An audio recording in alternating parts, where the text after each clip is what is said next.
beings absolutely follow through on who they believe they are.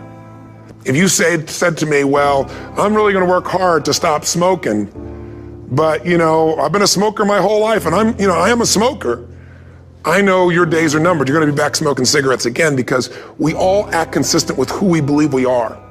I tell people the strongest force in the whole human personality is this need to stay consistent with how we define ourselves. If you define yourself as somebody who is really conservative, you're not gonna be crazy and act nuts unless you're really drunk or something, and then you can say it's the alcohol, when it's really just you finally getting permission to be yourself. The alcohol is your excuse. If you're a really crazy person, you act crazy, outrageous, playful. You don't act conservative because that's not who you are. Very often people say, well, I can't do that. I'm not that kind of person. And I always say to people, really, when did you define yourself? I mean, really, how many years ago did you come up with what you could and couldn't do in your life? How many years ago? Most people, if they really look at how they're living their life today, it's based on a set of standards, a set of beliefs that they made choices about 10, 20, 30 or more years ago. I mean, very often we made decisions in our youth or very young about what to believe, about what we were capable of, about who we are as a person, and that becomes the glass ceiling, if you will, that controls us. There's a corny metaphor, but it's true. I remember one time I was with my family at the circus, and there was a person there and they had this big giant elephant, and you look at this elephant and they take this little rope, put it around the elephant's neck, and they drive this stake into the ground. And I mean, you look at this and you know that elephant could rip down the entire tent with almost no effort, and yet the elephant doesn't struggle, doesn't try. Why? Because the elephant's conditioned. And they take that elephant and condition the elephant when it's a baby elephant. That's how they train him. When it's a little baby elephant and it doesn't have the power yet, they put a big rope around it and they drive this huge stake in the ground, and the elephant fights and fights and fights. And one day, finally, that elephant decides, I'm not capable of pulling this out. And once that becomes the definition of an identity of anyone, an elephant in this case, they don't even try anymore. It's just who I am, that's how it is, that's just the way it is in my life. I'd like to ask you to take a look at any place you've got a limitation and ask yourself, when did I decide to accept that limitation? And you may not even see it as a limitation. You might see it as just, that's who I am. But so often in our lives, we've adapted to be a certain way so that we don't fail or so that people will like us or respect us, but it's not necessarily who we are. Joy comes when you're spontaneous. It's really hard to be truly happy when you're not being yourself. And most of us have no clue who we are. And so a big part of my work, if you've ever been to an event, is to get people to do things spontaneously without thinking, because that's when the real you shows up. That's when the energy comes alive. And when you do that, when you start to connect to your true nature, suddenly there's energy available for you to set a higher standard for what you want in your life. That's what this is really all about. And when I talk about standards, when I talk about, shoulds versus musts, think about your own life. I know there have been areas in your life where some point in time you just shifted and you raised the standard and your life changed. Because whatever people have their identity attached to, they live. We live who we believe we are. That's just how it works. It's just kind of like, I'll give you an example. Look at your physical body. Your physical body today is an absolute reflection of only one thing, not your goals, not your desires, but your standards. The identity you have for yourself. If your standard is you're an athlete, then there's a certain amount of strength, a muscle tone, and energy that's available in your body on a regular basis because that's who you are. And so you do whatever's necessary to maintain that identity. Again, the strongest force in the human personality is this need to stay consistent with how we define ourselves. Because if you don't know who you are, you wouldn't know how to act. Once you lock in on that identity, your brain finds a way to keep you there. If you say, man, I'm overweight, I've always been overweight, I'm big boned, and that's the story you've got, then you're gonna always find a way to get back there. That's your settling point. That's your identity. That's where things lock in. If you see somebody who's in really great shape, you ask them, do you work out? You know the answer. Yes, how often? And they'll tell you 3 times, 4 times, 5 times a week, whatever. In a seminar, I'll ask people, who here works out at least 5 days a week? And I'm stand up. And you look around that room and you know that they work out 5 times a week because you can see their body. You don't just get a result without some kind of action, without some form of ritual. Ritual meaning actions you do consistently. Now, do you think those people that are out there working out 5 days a week, do they have more time than you do? Or I have, or anybody else? Of course not. Is their life less busy? Of course not. It's just a must for them. They must work out that way, and they've made that turn and their life changed. So I'm not saying you have to work out 5 days a week. I'm just saying whatever you really want, wants don't get met consistently. Standards do. Whatever you identify, this is who I am. And so it's not so much about changing your identity as there's expanding it. Deciding that, instead of your goals to lose 10 pounds, which is not compelling, what if your vision was to get back to my fighting weight? This year, this month, this next 90 days, I'm going to transform my body. I'm going to take on a new challenge. I'm going to find some technique or strategy. There's a million of them that can reframe myself where I want to feel younger, stronger, more vibrant than ever before. Here's my reasons. Because I want the energy to really make my life work. Because it's tough out there and I want to be stronger than I've ever been before. I want to go in front of the mirror and if I'm naked, not, want to laugh. I want to look there and take a good look and go, yeah, I'm proud of whatever I see there. Whatever it takes, something's going to make you laugh, smile, something that's going to tease yourself, but something's going to move you to another level. If you identify yourself in a new way and you own that every day, and that becomes the standard of how you live, you'll find the way to make that standard real. Money's the same way. Think about it. It doesn't matter what's happening, quote unquote, in the marketplace. People that make money find a way to make money no matter what, don't they? Most people's standard is to pay their bills. So that's what most people find a way to do, even when economic times get tough. Most people, if that's their absolute standard, they find a way. Some people's standard is pay their bills most of the time. And so most of the time they do. Some people's standard is not just to pay their bills, but to take care of their family and maybe even some of their friends. And they find a way.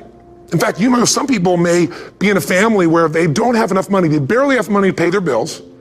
They work their guts out. And then somebody, their mother, their father, somebody else, their sister gets ill, and there's not enough money to take care of it. Nobody else has money in the family. They don't either, but they find a way to get that money to take care of their mother or father, don't they? And pay their bills. They never could do it before. Why? The situation made them raise their own standard. And not everybody does that. Somebody else in the family might have money and still not take care of their mother. It all comes down to the inner game, my friends. Changing your life is a change in the inner game. The outside world you can't control, but you have absolute control over this one if you learn the dynamics of what shapes you.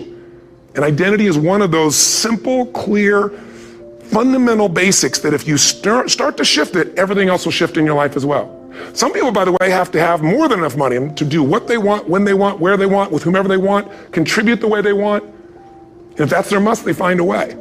I know that sounds overly simplistic, but it's true. Somebody once said you could take all the money in the world out of the hands of everybody, out of all the wealthy people in the world who are really successful, give it to other people. It wouldn't take too long. Those people would have it back in their hands. It's not because they're manipulative. It's because they have a standard. Some are manipulative, don't get me wrong, but they got a standard of what they're going to find a way to make happen. I'm just simply saying to you, take those 3 magic words and live them. Raise your standard. And if you really want to do it, then I'll tell you the most important secret. Have you ever done this? Have you ever told yourself you're raising your standard? Okay, I'm going to go make this happen. I'm going to go make this much money. I'm going to transform my kids. I'm going to create the ultimate relationship in my life. I'm going to transform my body, whatever it is. And then you don't have strong enough reasons and you don't use it. You don't follow through. It's because you didn't back up your standards with what makes those standards real, and that's rituals. Rituals are where the power is. Whenever we do our Robbins results coaching, and we say Robbins equals results, the way we get results with people, it's the same way if you listen to my Ultimate Edge program, or back in the old days, Personal Power, or if you went to one of my seminars. You know what I do is I take these huge challenges you got and we break them down into little bite-sized steps. Little things you do each day that after you do them, you get so much momentum that it's easy to succeed. You're not overwhelmed. You have these victory day after day after day on little things. If you went through Ultimate Edge, I'm sure you learned about the hour of power, or the 15 minutes to be able to be fulfilled, or 30 minutes to thrive, where you literally just condition your body and emotion with a couple little rituals. So it doesn't matter what's going on in your world. You feel that strength, and it's not fake. It's not some pump up. It's coming from inside you, and it works. Rituals define us. See, all the results in your life are coming from your rituals. They start with a standard and then have rituals that follow it up. Like, for example, if you are where you want to be physically, you have very different rituals than if you're not where you want to be physically. If you're overweight, you and I both know you got a different ritual than if you're physically fit. Completely different. You get up in the morning, what's the first thing you do if you're fit? Your shoes are there, you roll over, Doesn't matter how you feel, you put on your shoes, you lace them, you start walking, or whatever that ritual is. If you're overweight, you roll over and you have a very different ritual.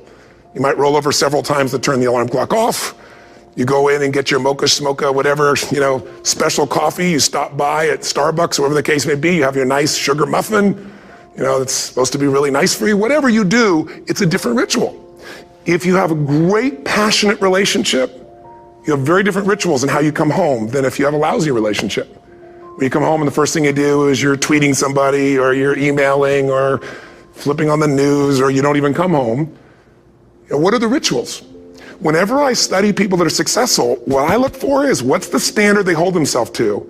And then what are all those little rituals that add up? Because think about it. Success and failure are not giant events. They don't just show up. You don't just suddenly become successful or suddenly have this cataclysmic event that makes you fail. It may look that way. But failure comes from all the little things. It's failure to make the call. It's failure to check the books. It's failure to say, I'm sorry. It's failure to push yourself to do things physically that you don't want to do. And all those little failures day after day come together until one day some cataclysmic event happens and you blame that. That event happened because you missed all the little stuff. Do you agree with me? And success, by the way, is not some overnight event. It's all these little things. Success is having a vision. Success is making it compelling. Success is really seeing it and feeling it every day with strong enough reasons. Success is feeling the sense that I'm here to grow and I'm here to give something to the world more than just myself. Success is caring about other people. Success is calling and saying, I love you in the middle of the day for no damn reason. Or sending a note. That'll change your relationship. Have a ritual of something funny, playful, or a surprise you do. How many relationships are dead today because they have no surprise rituals anymore? You need to have some rituals, some cool things you do that nobody else does that gives you a better life than anybody else has. All the little stuff. That's where success comes from. In business, it comes from delivering more than anybody could imagine. All those little things add up. People go, wow, that's who I want to do business with. It's true in any area of your life. So if you look at somebody who's really successful and you think, wow, they're so amazing, they're such a genius, you got to dig underneath and you got to remember something. People are rewarded in public for what they've practiced for years in private. Myself and my business people say, how do you get up and speak? And you have no notes and you go for 3 days and nights and the room is like, everybody's wired and it's incredible. It's like a rock concert. How do you do that? How do you have that confidence? Well, it's not confidence, it's experience now. But I did so much behind the scenes and I still do to make things right. How many people would know that since the time I was 17 years old, before I walk out on stage, still do to this day, wouldn't need to do it, but I still do it, I never walk out there without being in an absolute peak state of mind. There are days my back is hurting, my throat was hurting, or I may have had a challenge, or my father passed away, and I've still got to deliver for these people because my standard is give my all every time. Every event has to be better. Talk to anybody who's been to our events for 5, 10 years, some of our trainers, and I'll say, I don't know how he does it. He always finds a way to make it better. That's not an ego thing. That's a standard in me. I have to find the way. And my ritual, though, is I prepare, I think, I gather new information, I figure out how to put something across better. What do people need? I spend time with our customers. I see what's going on. And before I get on stage each time, I have this little ritual to put myself in a state of mind. And I did it starting like 17 years old. I started doing it. I'd say, I now command my subconscious mind. And I say this out loud several times, this little phrase, set of phrases, as an incantation to kind of condition my mind and body. And I'd say, I now command my subconscious mind to direct me in helping as many people as possible today by giving me the strength and the emotion and the humor and the brevity, whatever it takes to show this person and help this person change their life now. And I started that with a person when I worked with people one-on-one, and I would do that for 45 minutes driving in my Volkswagen to go serve and coach somebody for the first time.